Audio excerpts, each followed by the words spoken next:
Hello students, नमस्कार। आज की इस वीडियो में हम डिराइव करेंगे equations for uniformly accelerated motion using calculus method. जब कोई ऑब्जेक्ट यूनिफॉर्म या कांस्टेंट एक्सेलरेशन के साथ मूव कर रहा होता है तो उसके मोशन को अ सेट ऑफ 3 इक्वेशंस की मदद से रिप्रेजेंट किया जा सकता है। ये इक्वेशंस हैं, पहला v equals u plus at, जिसे वेलोसिटी टाइम रिलेशन भी कहा जाता है। दूसरा है F equals ut plus half at square, जिसे पोजीशन टाइम रिलेशन भी कहा जाता है। और तीसरा और आखिरी है v square equals u square plus 2as, जिसे पोजीशन वेलोसिटी रिलेशन भी कहा जाता है। इन इक्वेशंस में u और v क्रमशः इनिशियल और फाइनल वेलोसिटीज हैं। a वो कांस्टेंट एक्सेलरेशन है, t is the time taken and s is the distance covered. Uniform या कांस्टेंट एक्सेलरेशन का ही एक खास टाइप होता है और एक्सेलरेशन के सभी टाइप्स को हमने पिछली वीडियो में डिटेल में डिस्कस किया था। तो यदि आपने वो वीडियो अभी तक नहीं देखा है तो इस वीडियो को पूरा देखने के बाद उसे जाकर जरूर देखें। उसमें हमने एक्सेलरेशन के टाइप्स को थ्योरेटिकली पूरे डिटेल में डिस्कस किया है और साथ ही हर एक टाइप से रिलेटेड न्यूमेरिकल प्रॉब्लम्स को भी डिस्कस किया है। तो इस वीडियो में हम सबसे पहले इन तीनों इक्वेशंस को कैलकुलस मेथड से डिराइव करेंगे और फिर वीडियो के अंत में उनसे रिलेटेड एक न्यूमेरिकल प्रॉब्लम को भी डिस्कस करेंगे ताकि इस कॉन्सेप्ट को आपको और अच्छी तरह से समझने में आसानी हो। तो पहले इक्वेशन, जिसे हम वेलोसिटी टाइम रिलेशन भी कहते हैं, उसे डिराइव करने के लिए हम एक्सेलरेशन का जो डिफरेंशियल फॉर्म है उसकी मदद लेंगे, जो कि होता है a equals dv upon dt, means acceleration is the rate of change in velocity with respect to time. इस इक्वेशन को क्रॉस मल्टीप्लाई करने पर हम पाएंगे कि ये dv equals a multiplied by dt हो जाता है। अब इस इक्वेशन में यदि हम दोनों साइड डेफिनेट इंटीग्रेशन करेंगे तो हम LHS में जो dv है इसका लोअर लिमिट u यानी इनिशियल वेलोसिटी सपोज कर सकते हैं और उसका फाइनल वेलोसिटी जो है वो हम v सपोज कर सकते हैं। अब राइट हैंड साइड में हम देख सकते हैं कि a मल्टीप्लाइड बाई dt है, जहां पे a यानी एक्सेलरेशन कांस्टेंट है, तो इसी वजह से इंटीग्रेशन जो होगा वो केवल dt का होगा। अब इनिशियली यानी टाइम t इक्वल टू 0 पे हमने इनिशियल वेलोसिटी जो है वो u माना था, तो चूंकि dv में लोअर लिमिट जो था वो u था, इसीलिए dt में जो लोअर लिमिट होगा वो t इक्वल टू 0 होगा और टाइम t होने के बाद जो वेलोसिटी है वो फाइनल वेलोसिटी v हो जाती है, तो इसलिए जो अपर लिमिट होगा राइट हैंड साइड में वो t हो जाएगा। सो ये इक्वेशन जो है ठीक उसी तरह से दोनों तरफ डेफिनेट इंटीग्रेशन करने पर कुछ इस तरह का बन जाएगा। अब हम जानते हैं कि जो dv है इसका इंटीग्रेशन v हो जाएगा और यहाँ पे अपर लिमिट जो है वो v रहेगी और lower limit u। Right hand side में जैसा कि पहले ही हमने डिस्कस किया एक्सेलरेशन कांस्टेंट है, इसलिए ये इंटीग्रेशन से बाहर आ जाएगा। सो इक्वेशन कुछ इस तरह से बन जाएगा, a integration of dt lower limit is 0 and upper limit is t। So lower limit और अपर लिमिट हम जानते हैं कि LHS के साइड में ये सिंप्लीफाई करने पर v माइनस u में कन्वर्ट हो जाएगा। सो लेफ्ट हैंड साइड की ही तरह राइट हैंड साइड में भी जो ये t है ये t माइनस 0 में कन्वर्ट हो जाएगा। सो it will become v minus u equal a multiplied by t, क्योंकि t माइनस 0 जो है वो t होगा। अब यहां से हम देख सकते हैं इसे और दूसरी तरह से अगर हम लिखना चाहें तो ये v equals u plus at हो जाएगा और यही जो है हम जानते हैं कि पहला इक्वेशन होता है फॉर यूनिफॉर्मली एक्सेलरेटेड मोशन, जहां पे इनिशियल और फाइनल वेलोसिटीज और टाइम के बीच में हमें रिलेशन मिलता है और इसीलिए इसे हम वेलोसिटी टाइम रिलेशन कहते हैं। अब पहला इक्वेशन जो है ये तो डिराइव करना काफी आसान लग रहा है, तो इसीलिए अब आइए चलते हैं सेकंड इक्वेशन की ओर। तो सेकंड इक्वेशन को डिराइव करने के लिए हम वेलोसिटी के डिफरेंशियल फॉर्म को यूज करेंगे, जिसके अनुसार velocity is the rate of change in position of the object with respect to time, that is v equals dx upon dt। So from here we can say that v equals dx upon dt और cross multiply करने पर यह हो जाता है dx equals v multiplied by dt। अब पहले equation को डिराइव करने के लिए जैसे हमने डेफिनेट इंटीग्रेशन का यूज किया था, ठीक उसी तरह से यहां पे भी हम दोनों साइड डेफिनेट इंटीग्रेशन का यूज करेंगे और यहां पे जो dx है इसका इंटीग्रेशन करने के लिए हम लोअर लिमिट जो है वो x नॉट लेंगे, जो कि ऑब्जेक्ट का हम इनिशियल पोजीशन मान रहे हैं, और ऑब्जेक्ट का फाइनल पोजीशन जो है वो हम मान रहे हैं x, जो कि इस केस में upper limit of the integration हो जाएगी। ठीक उसी तरह से राइट हैंड साइड में जो इंटीग्रेशन है यहाँ पे पहले इक्वेशन के हेल्प से u प्लस at के रूप में कन्वर्ट कर लेंगे और फिर उसके बाद हम जो dt है उसके लिए अपर लिमिट t और लोअर लिमिट t इक्वल्स 0 लेंगे। सो डेफिनेट इंटीग्रेशन लेने पर ये इक्वेशन कुछ इस तरह के फॉर्म में कन्वर्ट हो जाएगा। अब LHS साइड में जब हम इंटीग्रेशन करेंगे तो dx का इंटीग्रेशन हम जानते हैं कि x हो जाएगा और इसकी अपर लिमिट x है और लोअर लिमिट x नॉट है, यानी initial position of the object is x not and final position is x। Similarly right hand side में जो v है, इसे हमने जैसा अभी डिस्कस किया कि हम फर्स्ट इक्वेशन ऑफ मोशन से u प्लस at के रूप में लिख सकते हैं multiplied by dt and it's lower limit will be 0 and the upper limit will be t.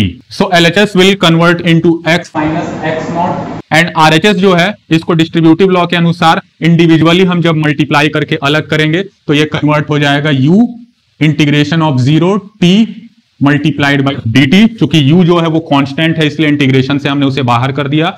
और उसी तरह से इस पार्ट में at मल्टीप्लाइड बाई dt जो है इसमें भी a यानी एक्सेलरेशन चूंकि कांस्टेंट है इसलिए ये भी बाहर आ जाए। So it will convert into a multiplied by t into dt and again the upper limit is t and the lower limit is 0.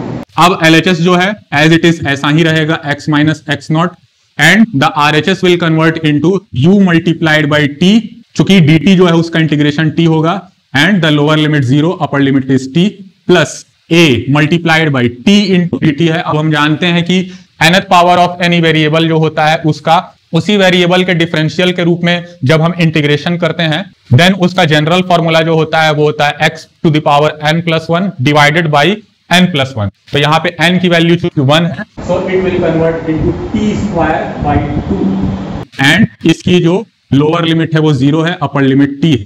So simplifying the equation we will get u multiplied by t minus 0 plus a multiplied by t square by 2 minus 0 square by 2, that is upper limit minus lower limit. So again by further simplifying this equation will get converted into u multiplied by t plus a t square upon 2 और ये part चूंकि 0 है तो इसीलिए ये multiply होने का अधिक 0 ही रहेगा और इसीलिए हम इसे नहीं लिख रहे हैं। So from here we can say that this equation will become x minus x naught equals ut plus half at square, or it can also be written as x equals x naught plus ut plus half at square. So this x minus x naught can be said as the displacement of the object. So जहां पे भी displacement की बात आएगी तो वहां पे x minus x naught जो है उसे हम LHS में कंसीडर करेंगे और राइट हैंड साइड में इस पार्ट को कंसीडर करेंगे। सो ये हो गया सेकंड इक्वेशन ऑफ मोशन का डेरिवेशन यूजिंग कैलकुलस मेथड। अब इस इक्वेशन में हम देख सकते हैं कि ये ऑब्जेक्ट के पोजीशन या डिस्प्लेसमेंट और टाइम के बीच में हमें रिलेशन दे रहा है, तो इसी वजह से इस इक्वेशन को पोजीशन टाइम रिलेशन भी कहा जाता है। अब आइए तीसरे और आखिरी इक्वेशन को भी हम कैलकुलस मेथड से डिराइव करते हैं। तीसरा और आखिरी इक्वेशन जो है इसे हम पोजीशन वेलोसिटी रिलेशन कहते हैं, क्योंकि ये पोजीशन ऑब्जेक्ट का जो होता है और उसकी वेलोसिटी जो होती है उनके बीच में हमें रिलेशन देता है। यानी यहाँ पे टाइम जो है उसका कोई टर्म नहीं होता है और अगर होगा तो हमें उसे एलिमिनेट करना पड़ेगा। तो इस इक्वेशन को भी डिराइव करने के लिए हम एक्सेलरेशन के डिफरेंशियल फॉर्म को यूज करेंगे, जिसके अनुसार acceleration is the rate of change in velocity with respect to time, that is a equals dv upon dt। लेकिन अब यहाँ पे प्रॉब्लम ये है कि यहाँ पे t का टर्म है, तो इसे हमें जैसा कि हमने डिस्कस किया कि एलिमिनेट करना होगा। So we can say that a equals dv upon dt। तो यहाँ पे dt जो टर्म है इसको एलिमिनेट करने के लिए इस इक्वेशन को हम dx अपॉन dx से मल्टीप्लाइड और डिवाइड करेंगे। सो it will become dv upon dx multiplied by dx upon dt। तो यहाँ पे हमने dx और dx से मल्टीप्लाई डिवाइड किया है। तो ऐसा करने पर हमें जो ये वाला पार्ट है यहां से t एलिमिनेट हो जाएगा, क्योंकि हम जानते हैं कि dx अपॉन dt जो है ये होता है velocity of the object. So it will convert into a equals dx upon dt that is v multiplied by dv upon dx। अब इस इक्वेशन को जो है हम क्रॉस मल्टीप्लाई करेंगे, then it will become a multiplied by dx equals v multiplied by dv।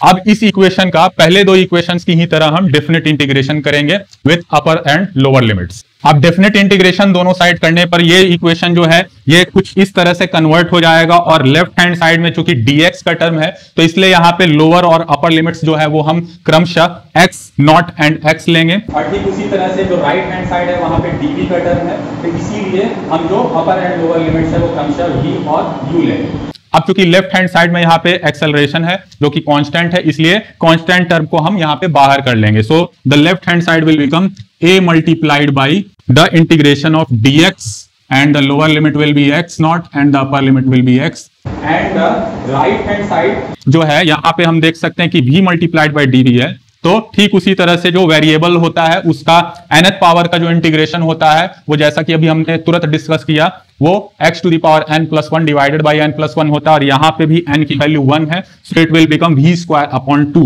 So we can say that the right hand side will become v square upon 2 with the lower limit as u and upper limit as v. अब जो left hand side है उसका भी integration जब हम dx का करेंगे so it will become x with the lower limit of x naught and upper limit of x, and the right hand side will become by taking the difference between the upper and lower limit v square by 2 minus u square by 2.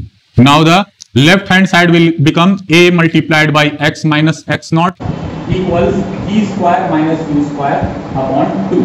So by cross multiplying this equation will further become 2 multiplied by a x minus x naught equals v square minus u square. तो जब इस equation को हम rearrange करके लिखेंगे so it will become v square equals u square plus 2a x minus x naught, जहां पे x minus x not जो है ऑब्जेक्ट की डिस्प्लेसमेंट या उसके पोजीशन में चेंज को दर्शा रहा है और v और u जो है ये इनिशियल और फाइनल वेलोसिटीज को दर्शा रहे हैं. सो ये थर्ड इक्वेशन जो है हम देख सकते हैं कि ऑब्जेक्ट के पोजीशन और उसके इनिशियल और फाइनल वेलोसिटीज के बीच में हमें रिलेशन दे रहा है.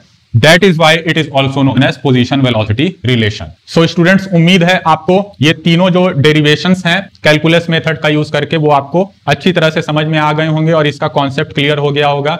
अब आइए एक न्यूमेरिकल प्रॉब्लम जो इससे रिलेटेड है उसे भी डिस्कस कर लेते हैं ताकि ये कॉन्सेप्ट जो आपका है ये और अच्छी तरह से क्लियर हो जाए.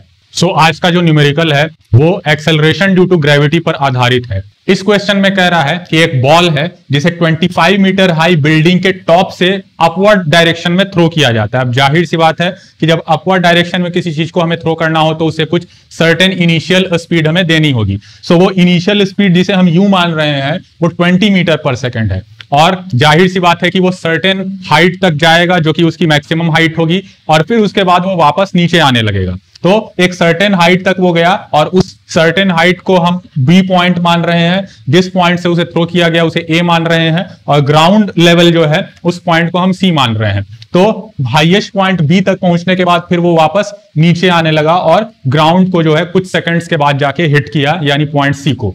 तो यहां पे जो टोटल हाइट है जितना मैक्सिमम हाइट उसने अचीव किया वो हाइट ग्राउंड से जो है वो हम x मान रहे हैं और बिल्डिंग की जो हाइट है दैट इज 25 मीटर उसे हम x नॉट मान रहे हैं. तो उस ऑब्जेक्ट को यानी बॉल को टॉप ऑफ द बिल्डिंग से जहां से यानी पॉइंट ए से थ्रो किया गया है वहां से उसके maximum height that is B के बीच की जो डिस्टेंस होगी यानी वो मैक्सिमम हाइट जो अचीव करेगा पॉइंट ए से that will become x minus x naught. तो हमें इस क्वेश्चन में यही हाइट कैलकुलेट करनी है और हमें साथ में यह भी कैलकुलेट करना है कि कितने सेकंड्स के बाद वो ग्राउंड को टच करेगा. जैसा हमने अभी डिस्कस किया कि पहले वो ऊपर जाएगा और फिर वापस नीचे आएगा, तो ऊपर जाके वापस नीचे आने में टोटल उसे समय कितना लगेगा वो हमें कैलकुलेट करना है. अब इस क्वेश्चन को सॉल्व करने से पहले हमें इससे रिलेटेड जो साइन कन्वेंशन है उसे समझना जरूरी है. जब किसी भी ऑब्जेक्ट को ऊपर थ्रो किया जाता है तो उस पर एक्सेलरेशन ड्यू टू ग्रेविटी लगती है जो कि हमेशा डाउनवर्ड होती है, जो कि अर्थ के ग्रेविटेशनल पुल की वजह से उस पर एक्ट करता है. अब बाई कन्वेंशन हम हमेशा अपवर्ड मोशन जो है उसे पॉजिटिव लेते हैं और डाउनवर्ड मोशन जो है उसे निगेटिव लेते हैं. तो यहां पे भी जब ऑब्जेक्ट अपवर्ड जा रहा है तो उसके मोशन को हम पॉजिटिव मानेंगे और उस केस में जो g की वैल्यू होगी वो निगेटिव होगी. साथ ही ऑब्जेक्ट को इनिशियली अपवर्ड डायरेक्शन में थ्रो किया गया है तो इस वजह से जो उसकी इनिशियल वेलोसिटी होगी वो भी पॉजिटिव हम लेंगे क्योंकि अपवर्ड डायरेक्शन में है वो. लेकिन जब ऑब्जेक्ट डाउनवर्ड मोशन में होगा तो उससे रिलेटेड सारी चीजें जो है वो निगेटिव हो जाएंगी. तो सबसे पहले ऑब्जेक्ट की हाइट कैलकुलेट करने के लिए हम थर्ड इक्वेशन ऑफ मोशन को कंसीडर करेंगे जिसके अनुसार हम जानते हैं v स्क्वायर इक्वल होता है u square plus 2a into x minus x not, जहां पे x माइनस एक्स नॉट जो है वो डिस्प्लेसमेंट है ऑब्जेक्ट का और यही जो है हमने x माइनस एक्स नॉट माना है. तो ये हाइट जो है ये कैलकुलेट करने के लिए इस इक्वेशन को अगर हम रीअरेंज करते हैं तो ये बन जाएगा x minus x not equals v square minus u square upon 2a. तो ये डिस्टेंस जो है सारे वैल्यूज अगर हम पुट करेंगे तो ये कन्वर्ट हो जाएगा. v जो है ये चूंकि जीरो होगा क्योंकि मैक्सिमम हाइट पे जो फाइनल वेलोसिटी होती है ऑब्जेक्ट की जीरो हो जाती है. सो यहाँ पे हम जीरो पुट करेंगे. u जो है इसकी इनिशियल वेलोसिटी 20 है और 20 का स्क्वायर होगा और ये पॉजिटिव होगा क्योंकि अभी हमने डिस्कस किया था कि अपवर्ड मोशन को हमने पॉजिटिव लिया है. डिवाइडेड बाय यहाँ पे जो एक्सेलरेशन है चूंकि वो एक्सेलरेशन ड्यू टू ग्रेविटी और वो डाउनवर्ड लग रही है तो इसी वजह से इसका वैल्यू हम निगेटिव में लेंगे दैट इज -10. सो इस इक्वेशन को सिंप्लीफाई करने पर इसकी वैल्यू जो है वो आ जाएगी -400 divided by -20 that is 20 metres. यानी पॉइंट ए से पॉइंट बी तक के बीच की जो दूरी है या पॉइंट ए से जो मैक्सिमम हाइट है वो 20 मीटर हो गई। और अगर हम बोलें कि उसका ग्राउंड से जो हाइट है वो कितना है, तो ग्राउंड से जो हाइट है वो हो जाएगा 20 + 25 दैट इज टोटल जो ग्राउंड से डिस्टेंस है it will become 45 metres. Total time को कैलकुलेट करने के लिए हम दो केसेस को कंसिडर करेंगे, पहला अपवर्ड मोशन और दूसरा डाउनवर्ड मोशन, और दोनों केस में जो टाइम्स आएंगे उन्हें ऐड करने पर हमें टोटल टाइम जो है वो मिल जाएगा। सो अपवर्ड मोशन के दौरान पॉइंट ए से पॉइंट बी तक पहुंचने में ऑब्जेक्ट को जितना समय लगा उसे कैलकुलेट करने के लिए हम simply first equation of motion जो है उसे यूज कर सकते हैं, जो कि है v = u + at। अब यहाँ पे v जो है ये तो फाइनल वेलोसिटी 0 होगी मैक्सिमम हाइट पर, इनिशियल वेलोसिटी जो है वो 20 होगा और साइन कन्वेंशन के साथ वो पॉजिटिव होगा क्योंकि वो अपवर्ड मोशन में है। एक्सेलरेशन जो है वो यहाँ पे एक्सेलरेशन ड्यू टू ग्रेविटी है जो कि डाउनवर्ड है, इसलिए हम इसे निगेटिव लेंगे दैट इज -10, और टाइम t जो है ये हमें कैलकुलेट करना है। सो इस इक्वेशन को सिंप्लीफाई करने पर ये बन जाएगा 10t = 20 that is t = 20/10 that is 2 seconds, और इसे हम t1 एज्यूम कर लेते हैं, और ये टाइम इंटरवल हमने अपवर्ड मोशन के लिए निकाला है। डाउनवर्ड मोशन के लिए हम सेकंड इक्वेशन ऑफ मोशन को यूज करेंगे क्योंकि यहाँ पे इस केस में जब ये ग्राउंड को हिट करेगा तो उस समय की जो फाइनल वेलोसिटी होगी वो हमें नहीं मालूम है। So from second equation of motion we know that x = x0 + ut + ½ at²। अब यहाँ पे इन सब की वैल्यूज क्या होगी पहले हम ये देख लेते हैं। x यानी इसका फाइनल पोजीशन, फाइनल पोजीशन जो है ये तब अचीव करेगा जब ये ग्राउंड को टच करेगा। तो ग्राउंड पे टच करने के बाद चूंकि हम सारे रेफरेंसेस जो है ग्राउंड से ही ले रहे हैं तो ग्राउंड से ग्राउंड की जो डिस्टेंस होगी वो तो 0 ही होगी। सो फाइनल जो उसकी पोजीशन है दैट इज 0। x0 जो कि उसकी इनिशियल पोजीशन है ग्राउंड से, और हम जानते हैं कि वो डिस्टेंस जो है वो 25 + 20 दैट इज 45 प्लस जो इनिशियल वेलोसिटी इस केस में होगी वो 0 होगी क्योंकि अब वो डाउनवर्ड मोशन में है और मैक्सिमम हाइट पर पहुंचने के बाद हम जानते हैं ऑब्जेक्ट की वेलोसिटी 0 होती है। सो it will become 0 × t + ½ × a यानी एक्सेलरेशन ड्यू टू ग्रेविटी। क्योंकि एक्सेलरेशन ड्यू टू ग्रेविटी हमेशा डाउनवर्ड लगती है तो इसीलिए इसकी वैल्यू भी हम -10 कंसिडर करेंगे × t²। इसे हम t2² एज्यूम कर लेते हैं जो हमें कैलकुलेट करना है। This will become -5t2²। So from here we can say that t2 is equal to √9 that is 3 seconds. Hence we can say that total time that is t will be equal to t1 + t2 that is 2 + 3 seconds that is 5 seconds. यानी ऊपर जाने में 2 second लगा और नीचे वापस आने में 3 सेकंड लगा, यानी टोटल टाइम जो है ये 5 सेकंड हो गए। टोटल टाइम को कैलकुलेट करने का एक ऑल्टरनेट मेथड है जिसमें हम t1 और t2 यानी अपवर्ड मोशन के दौरान जो टाइम है और डाउनवर्ड मोशन के दौरान जो टाइम है इन दोनों को इंडिविजुअली अलग अलग कैलकुलेट करने की जरूरत नहीं पड़ेगी, बल्कि वहां से एक ही इक्वेशन से दोनों केस में जो टोटल टाइम है वो हमें डायरेक्ट कैलकुलेट हो जाएगा। तो आइए उस मेथड को भी हम देख लेते हैं। सो इस मेथड में भी हम सेकंड इक्वेशन ऑफ मोशन को यूज करेंगे, लेकिन फर्क यहाँ पे ये होगा कि यहाँ पे हम जो ऑब्जेक्ट का नेट डिस्प्लेसमेंट है उसको कंसीडर करेंगे। सो ऑब्जेक्ट का जो नेट डिस्प्लेसमेंट है उसका मैग्नीट्यूड और डायरेक्शन क्या होगा इसे हम पहले समझ लेते हैं। तो ऑब्जेक्ट की जो इनिशियल पोजीशन थी वो थी पॉइंट ए और इसका जो फाइनल पोजीशन है वो है पॉइंट सी। तो ऑब्जेक्ट का जो नेट डिस्प्लेसमेंट का मैग्नीट्यूड होगा वो हम कैलकुलेट करेंगे उसके इनिशियल और फाइनल पॉइंट्स के बीच में, क्योंकि हम जानते हैं कि displacement is the shortest distance between the objects initial and final positions. तो इनिशियल पोजीशन जो है ऑब्जेक्ट की वो ए है और उसकी फाइनल पोजीशन सी है। तो इनके बीच का जो शॉर्टेस्ट डिस्टेंस है that is AC is the height of that tower, height of that building which is equal to 25 metres. तो ये हो गया नेट डिस्प्लेसमेंट का मैग्नीट्यूड। और अगर हम इसकी डायरेक्शन की बात करें तो ऑब्जेक्ट की इनिशियल पोजीशन ए थी और इसकी फाइनल पोजीशन सी है, तो इसीलिए नेट डिस्प्लेसमेंट का जो डायरेक्शन हम बोलते हैं वो हमेशा इनिशियल से फाइनल पॉइंट की ओर होता है। सो इट विल बी डाउनवर्ड, और हम जानते हैं कि डाउनवर्ड जो मोशन होता है उसमें हम हमेशा सभी चीजों की साइन जो है वो निगेटिव लेते हैं। तो इस हिसाब से जो नेट डिस्प्लेसमेंट है वो हो जाएगा -25। अब इस चीज को अगर हम सेकंड इक्वेशन ऑफ मोशन में यूज करेंगे so it will be x = ut + ½ at². So from here we can say that x that is net displacement is equal to -25 equals u that is initial velocity, यानी जिस velocity के साथ उसे initially throw किया गया था जो कि है 20, और ये साइन कन्वेंशन के साथ पॉजिटिव होगा क्योंकि अपवर्ड है। 20 × t जो हमें कैलकुलेट करना है that is total time plus ½ × a that is acceleration. Acceleration due to gravity चूंकि हमेशा डाउनवर्ड होती है तो इसीलिए ये साइन कन्वेंशन के साथ -10 हो जाएगा × t²। So this equation will convert into -25 equals 20t minus 5t square. और सभी टर्म्स को अगर एक तरफ हम रीअरेंज करके लिखते हैं, so it will become 5t square minus 20t minus 25 equals 0. अब यहां से अगर हम 5 कॉमन ले ले, then it will become t square minus 4t minus 5 equals 0. और it can also be written as t square minus 4t minus 5 equals 0. So यहां से हम देख सकते हैं कि ये एक क्वाड्रेटिक इक्वेशन बन गया है, और इस क्वाड्रेटिक इक्वेशन को अगर हम फैक्टराइज करके सॉल्व करेंगे, then it will become t plus 1 multiplied by t minus 5. So from here we can say that t की जो है वो दो वैल्यूज आएंगी. First one is -1 second and the second one is 5 second positive. अब हम जानते हैं कि टाइम जो है वो कभी भी निगेटिव नहीं हो सकता है, सो इस वैल्यू को हम एलिमिनेट कर देंगे, यानी हमारा जो टोटल टाइम है वो आया है 5 सेकेंड. तो इस इक्वेशन से हम देख सकते हैं कि नेट डिस्प्लेसमेंट का कॉन्सेप्ट यूज करके हम टोटल टाइम जो है वो डायरेक्ट उसको कैलकुलेट कर सकते हैं, बिना इंडिविजुअल दोनों केसेस में, यानी अपवर्ड और डाउनवर्ड केसेस में इंडिविजुअल टाइम्स को कैलकुलेट किए हुए.